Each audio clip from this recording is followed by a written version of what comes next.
Education academy में आपका हार्दिक स्वागत है। और आज मैं आपको एसएससी जीडी सिलेबस के बारे में आज फुल डिटेल्स में आपको बताऊंगा कि आपको क्या क्या पढ़ना है। टॉपिक वाइज सारी चीज़ें मैं आपको क्लियर करूंगा और मैं ये भी बताऊंगा आज कि इसमें आपको एग्ज़ाम कितने देने होंगे, उसके बाद आपकी ज्वाइनिंग कैसे होगी, सारी चीज़ें इसमें इंफॉर्मेशन मिलेगा। आप इसके लिए वीडियो पूरे देखें और बने रहें। पहला देखिए आपका जो पोस्ट नेम है वो जनरल ड्यूटी कांस्टेबल है। और नेक्स्ट आपके जो है आपको एग्ज़ाम जो दी जाएगी, आपको ऑनलाइन आपको टेस्ट देना है, ऑनलाइन टेस्ट होगा। और इसमें उसके बाद आपका पेट होगा, पीएचटी होगा और डीएमई। उसके बाद ये सारी जो चीज़ें होंगी वो आपकी ऑफलाइन ली जाएंगी, ठीक है। नेक्स्ट आपका एग्जामिनेशन जो होगा वो 60 मिनट के समय अवधि दी गई है। आपको 60 मिनट में आपको सारे क्वेश्चंस को सॉल्व करना होगा, ठीक है। Language of English online exam मतलब आपको इंग्लिश और हिंदी दोनों में दिए होंगे। दोनों में से आप किसी को भी पढ़ के आपको जो इजी लगे, इंग्लिश में अगर आप दे सकते हैं तो इंग्लिश में दे सकते हैं, अगर हिंदी में दे सकते हैं तो हिंदी में भी दे सकते हैं। दोनों ऑप्शन वहाँ पे आपको अवेलेबल होगा, आप कर सकते हैं, ठीक है। आपके जो क्वेश्चन होंगे वो 160, आपके जो टोटल मार्क्स जो होंगे वो 160 नंबर के होंगे। उसके बाद आपके सिलेक्शन प्रोसेस की अगर हम बात करते हैं तो इसमें आपका पहला जो एग्ज़ाम होगा वो CBE होगा, कंप्यूटर बेस्ड एग्जामिनेशन, जो आप ऑनलाइन एग्ज़ाम देंगे, जिसमें 160 नंबर का आपका पेपर होगा, 80 क्वेश्चन होंगे। दूसरा आपका होगा फिजिकल एफिशिएंसी टेस्ट, आपका पेट का। उसके बाद होगा आप अगर कंप्यूटर बेस्ड एग्जामिनेशन क्लियर कर लेते हैं तो अब आपको ये फिजिकल एफिशिएंसी टेस्ट देना है। उसके बाद फिजिकल स्टैंडर्ड टेस्ट, उसके बाद आपका होगा डिटेल मेडिकल एग्जामिनेशन। और ये चारों जब आप क्लियर कर लेते हैं तो आपको ज्वाइनिंग मिल जाएगी, ठीक है। नेक्स्ट आपका है जो क्वेश्चंस होंगे वो MCQ बेस पर होंगे, ऑब्जेक्टिव टाइप क्वेश्चंस होंगे। आपके एक क्वेश्चन दिया होगा, उस पर 4 ऑप्शन दिए होंगे, आपको जो आंसर सही हो उसी पे आपको टिक करना है और फिर आगे की तरफ बढ़ जाना है, नेक्स्ट की तरफ, ठीक है बेटा।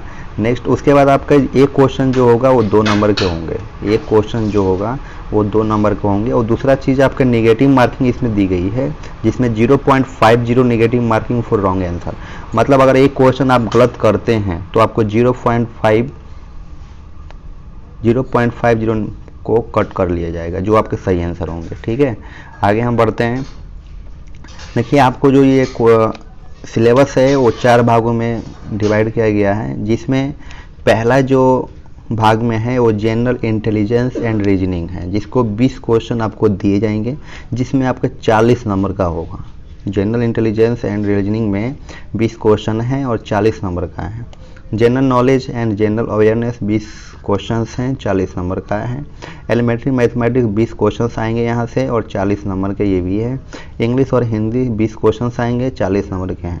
टोटल मतलब आपके 80 क्वेश्चन होंगे, 80 क्वेश्चन होंगे और 160 नंबर के होंगे, जो कि आपको 1 घंटे की समय दी जाएगी। 1 घंटे में आपको ये 80 क्वेश्चन को अटेम्प्ट करना है, ठीक है। आप ऐसा कोशिश करें कि कभी भी आप जो आपको आंसर सही लगे उसी को आप करें। ऐसा नहीं कि आप कोई सा टिक मार के तुक्का मार के आए तो नेगेटिव मार्किंग भी आपको प्रॉब्लम्स होगी और आगे आपका क्लियर नहीं हो पाएगा। जो आपको सही हो उसी को आप क्लियर करें। और बात करते हैं ऑनलाइन, जो आप ऑनलाइन फॉर्म अप्लाई कर रहे होंगे तो उस समय आपको क्या क्या डॉक्यूमेंट्स की आवश्यकता पड़ेगी ये भी हम बता देते हैं आपको पहला तो आधार कार्ड होना ज़रूरी है, दूसरा आपका मोबाइल नंबर, तीसरा आपका ईमेल आईडी, आपको स्कैन पासपोर्ट साइज फ़ोटो होना चाहिए, वो भी डेट ऑफ इशू के साथ में, और स्कैन सिग्नेचर होने चाहिए, ठीक है। और नेक्स्ट आपका मैट्रिकुलेशन हाई स्कूल होना चाहिए, आप 10th पास आउट होने चाहिए। एसएससी जीडी के फॉर्म अप्लाई करने के लिए 10th पास आउट कंपलसरी है, ठीक है। नेक्स्ट हम आते हैं एसएससी जीडी सिलेबस के बारे में हम जान लेते हैं। एसएससी जीडी सिलेबस आपका जनरल इंटेलिजेंस एंड रीजनिंग अभी हम बताए थे कि पहला भाग है, और पहले भाग में कौन कौन से टॉपिक हमें क्लियर करना है हम ये अभी आगे को जानेंगे, ठीक है। पहला जो आपका टॉपिक है जनरल इंटेलिजेंस एंड अवेयरनेस का, तो पहला टॉपिक एनालॉजीज है, दूसरा आपका सिमिलरिटीज एंड डिफरेंसेस है, तीसरा आपका स्पेटियल विजुअलेशन है, स्पेटियल ओरिएंटेशन है, विजुअल मेमोरी है, डिस्क्राइमिनेशन है, ऑब्जर्वेशन है, रिलेशनशिप कॉन्सेप्ट्स है। फिर आगे हम बढ़ते हैं तो आपके क्या हो जाएंगे, नेक्स्ट टॉपिक आपका है arithmetical reasoning and figure classification. उसका नेक्स्ट हो जाएंगे arithmetical number series, non verbal series, figure classification, coding and decoding. ये आपके टॉपिक वाइज सिलेबस है जनरल इंटेलिजेंस के, ठीक है। नेक्स्ट हम बढ़ते हैं एसएससी जीडी सिलेबस जीके और जीएस, मतलब जीके जनरल नॉलेज और जीएस का मतलब जनरल स्टडीज, ठीक है। ये आपका हो जाएगा जीके और जीएस का टॉपिक वाइज में अभी आगे आपको बताऊंगा। टॉपिक वाइज में देखिए हम जीके और जीएस में हमें क्या क्या चीज़ें हमें कवर करनी है। स्पोर्ट्स है, स्पोर्ट्स के रिलेटेड हम क्वेश्चंस को कवर करेंगे। इसमें हिस्ट्री, इतिहास के रिलेटेड हम करेंगे। फिर India and it's neighbouring countries के रिलेटेड हम पढ़ेंगे। कल्चर, संस्कृति के बारे में पढ़ेंगे। ज्योग्राफी, भूगोल के बारे में पढ़ेंगे। इकोनॉमिक्स, स्कैन्स, आर्थिक परिदृश्य पढ़ेंगे। जनरल पॉलिटी को कवर करना है। नेक्स्ट आपका भारतीय संविधान के बारे में हम पढ़ लेंगे।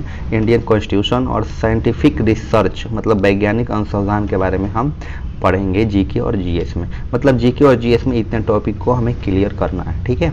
नेक्स्ट आपका है SSC GD syllabus elementary mathematics. हमको मैथमेटिक्स में कौन कौन से टॉपिक को कवर करना है हम ये भी जान लेते हैं। देखिए पहला जो है आपका नंबर सिस्टम मतलब संख्या प्रणाली, नंबर सिस्टम को कवर करेंगे। फिर प्रॉब्लम रिलेटेड टू नंबर्स को कवर करेंगे। फिर कंप्यूटेशन ऑफ होल नंबर्स को कवर करना है। डेसिमल्स एंड फ्रैक्शन को पढ़ना है। रिलेशनशिप बिटवीन नंबर्स को हमें पढ़ना है। फंडामेंटल और अरिथमेटिक ऑपरेशन को भी पढ़ना है, ठीक है। ये सारे जितने भी आपके टॉपिक हैं इसको सब हम लोग को कवर करना है आगे जो भी हम सिलेबस में पढ़ेंगे, ठीक है। परसेंटेज को भी कवर करना है। रेशियो एंड प्रोपोर्शन को भी पढ़ना है।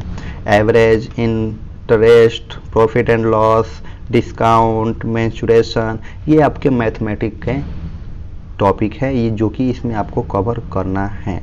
आगे हम ये भी बता देते हैं कि इसमें आपका टाइम एंड डिस्टेंस भी है। समय और दूरी क्या होता है इसके रिलेटेड क्वेश्चंस पूछे जाएंगे।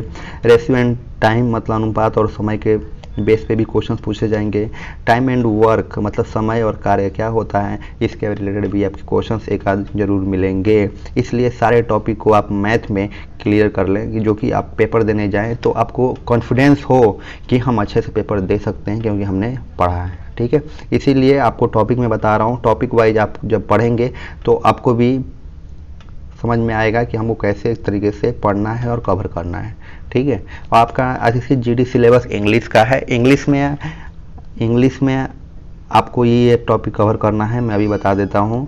Fill in the blanks, error spotting, phrase replacement, synonyms and antonyms, cloze test, phrase and antonyms remaining, spelling, one word substitution, ये आपके इंग्लिश के हो गए। और रीडिंग कॉम्प्रीहेंशन में मतलब आपको एक रीडिंग दी जाएगी, पैसेज होगा, उसमें ग्रेडेड क्वेश्चंस दिए गए होंगे, उसमें भी आपको ऑब्जेक्टिव टाइप ही फिलअप करना है लेकिन वहाँ पे आपको पैसेज को पढ़ के और उसको आंसर देना होगा, ठीक है।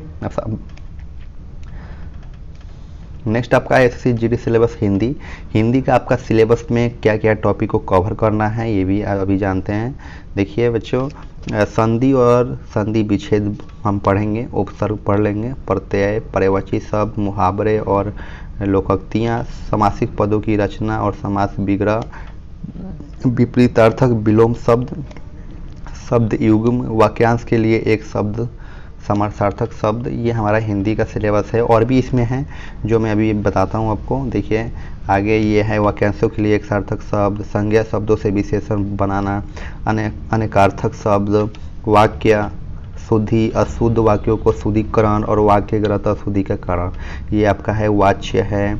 उसके बाद क्रिया है, फिर आपका शब्द शुद्धि है। ये आपके टॉपिक वाइज हैं। और भी आपके इसमें हैं जो अंग्रेजी के परिभाषक के रिलेटेड क्वेश्चन पूछे जाएंगे, सरल संयुक्त, और ये भी है आपका कार्यालय तंत्रों से संबंधित ज्ञान।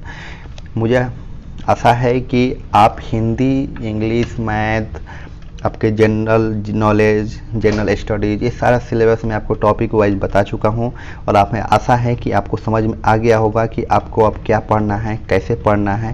ये सारी चीज़ें अब सिलेबस रिलेटेड आप सिलेबस नोट कर लीजिएगा कॉपी और पेन पे लिख के, ठीक है। और आप अच्छे से तैयारी कीजिए। हमें आशा है कि इस बार आप ज़रूर एसएससी जीडी को क्रैक कर पाएंगे। धन्यवाद। Thank you for watching.